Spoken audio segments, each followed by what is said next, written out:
छपरा में JP university के political science syllabus से जेपी और लोहिया के विचारों को हटाने के मामले पर शिक्षा विभाग ने यूनिवर्सिटी के वीसी और रजिस्ट्रार को तलब किया, जिसके बाद वीसी और रजिस्ट्रार पटना के शिक्षा विभाग कार्यालय पहुंचे और उन्होंने अपना पक्ष रखा और पूरे मामले की जानकारी दी। वीसी फारूक अली ने कहा कि हमने अपना पक्ष शिक्षा मंत्रालय के सामने रख दिया है और संशोधित पाठ्यक्रम को लागू किया गया और इसके बाद इस पूरे मामले पर शिक्षा मंत्री की ओर से प्रेस कॉन्फ्रेंस की गई और इस बात की जानकारी दी गई कि इस पूरे मामले को किस तरीके से सरकार देख रही है और क्या कुछ इस पर आगे किया जाएगा।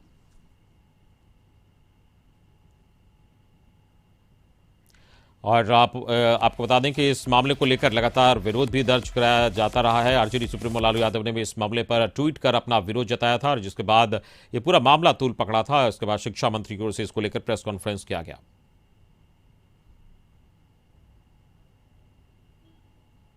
सरकार से और बिहार की मिट्टी से जुड़े हुए जो भारतीय राजनीतिक चिंतक लोग हैं,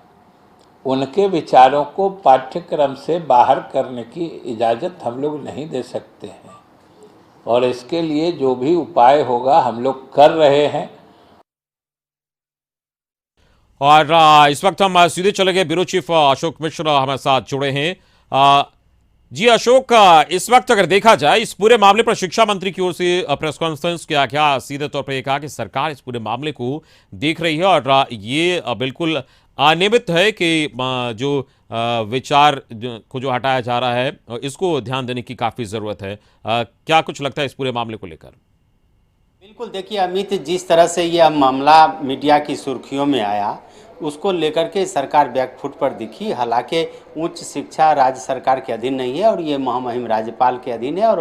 आप कह सकते हैं कि ये राज्य सरकार के अधिकार क्षेत्र से बाहर का मामला है, यूजीसी का मामला है। लेकिन इसके बावजूद भी राज्य सरकार ने इसे गंभीरता से लिया है और जिस तरह से इस मामले को लेकर के सियासत शुरू हो गई थी और ख़ास करके राजद सुप्रीमो लालू प्रसाद यादव ने तंज कसा था, उसको देख करके आप कह सकते हैं कि सरकार पूरी तरह से सक्रिय हुई। हालांकि बिहार में अभी जेपी और लोहिया के ही शिष्यों की सरकार है। जेपी आंदोलन के गर्भ से ही नीतीश कुमार भी निकले हैं, लालू प्रसाद यादव भी निकले हैं और लोहिया समाजवादी विचारधारा के दोनों नेता हैं, चाहे वो सत्ता पक्ष में नीतीश कुमार हो या विपक्ष में लालू प्रसाद यादव हो या फिर आरजेडी हो। तो इसको लेकर के राज्य सरकार पूरी तरह से सक्रिय दिखी और जैसा कि अपने प्रेस कॉन्फ्रेंस में शिक्षा मंत्री विजय कुमार चौधरी ने साफ तौर पर बताया कि जब सरकार को इस मामले की जानकारी मिली तो मुख्यमंत्री ने खुद इसे संज्ञान लिया है और उन्होंने शिक्षा मंत्री से पूछा इस बात को, इस बारे में जानकारी ली और शिक्षा मंत्री ने कहा कि हमने विभागीय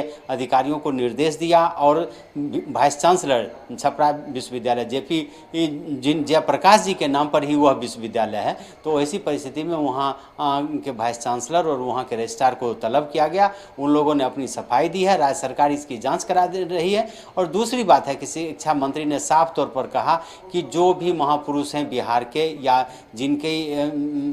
जीवनी पाठ्य पुस्तकों में पढ़ाई जा रही है, उनके किसी भी जीवनी को हटाया नहीं जाएगा। तो यह साफ तौर पर यह आदेश निर्गत किया गया। शिक्षा मंत्री ने अधिकारियों को निर्देश दिया है कि कोई भी विश्वविद्यालय अगर अपने पाठ्यक्रम में कोई भी तब्दीली करना चाहते हैं या करते हैं तो इसकी सीधी जानकारी शिक्षा विभाग को दे। और दूसरी बात है कि इस मामले को लेकर के भी शिक्षा मंत्री ने पूरी तरह से संवेदना जताई और कहा कि किसी भी कीमत पर इसे पाठ्यक्रम से बाहर नहीं किया जाएगा और उन्होंने भरोसा दिलाया है कि इस मामले पर महामहिम राज्यपाल ने भी उनको आश्वासन दिया है कि जो सही कार्य है उसको पूरा किया जाएगा। बिल्कुल अशोक, अगर देखा जाए तो ये जो पूरा मामला हुआ उसके बाद लगातार ये मामला तूल पकड़ता गया और लालू प्रसाद यादव ने भी ट्वीट कर विरोध जताया, उपेंद्र कुशवाहा ने भी विरोध जताया और साफ तौर पर उपेंद्र कुशवाहा ने यहां तक कहा कि इस तरीके के कार्यों में जो संलिप्त हैं उन पर कार्रवाई की जाए। तो निश्चित तौर पर सरकार, क्या लगता है, इसको इस तूल पकड़ने के बाद सक्रिय हुई है? देखिए, विजय चौधरी जो शिक्षा मंत्री हैं उन्होंने साफ तौर पर कहा कि जिस तरह से सफाई दी है जेपी विश्वविद्यालय के कुलपति और कुलसचिव ने, उससे राज्य सरकार अब सहमत नहीं है। तो ऐसी परिस्थिति में जो अधिकारी कहीं न कहीं दोषी पाए जाएंगे उनके खिलाफ गाज तो गिरना तय है। लेकिन एक सबसे बड़ी बात है कि इस तरह के जो मामले या इस तरह का जो फैसला लिया गया वो चाहे किसी के द्वारा लिया गया हो, ये आश्चर्यजनक है कि जेपी विश्वविद्यालय जिनके नाम पर यह विश्वविद्यालय है और उसी विश्वविद्यालय में जेपी की जीवनी ना पढ़ाई जाए। समाजवादी आंदोलन के प्रणेता रहे हैं राम मनोहर लोहिया और जिनकी शिष्यों की सरकार है, जिनके विचारधारा की सरकार है, और उन्हीं के बारे में न पढ़ाया जाए और उसको सिलेबस से निकाल दिया जाए, ये निश्चित रूप से कहीं न कहीं इसमें विश्वविद्यालय के जो अधिकारी हैं उनकी लापरवाही सामने आई है कि इतना बड़ा फैसला लेने से पहले उन्हें राज्य सरकार से और खास करके शिक्षा विभाग के अधिकारियों से बातचीत करना चाहिए और तब इस पर फैसला लेना चाहिए। निश्चित रूप से जो अधिकारी दोषी होंगे उनके ऊपर गाज तो गिरेगी ही। फिलहाल आप कह सकते हैं कि शिक्षा मंत्री ने मीडिया में आकर के जो अपनी बात कही है, अपनी सरकार की मंशा जाहिर की है और मुख्यमंत्री का जो दिशा निर्देश है उसको जो स्पष्ट किया है, वह चाहते हैं कि इस मामले को विराम लगे और फिर जिस अधिकारी ने लापरवाही की है उसको उचित सजा मिले। और एक बात तो तय है कि आज के बाद किसी भी विश्वविद्यालय के अधिकारी इन महापुरुषों से संबंधित जो भी खास करके बिहार से की माटी जी से बिल्कुल, जुड़े इस हुए पूरी जो जानकारी के लिए महापुरुष हैं, बहुत बहुत शुक्रिया।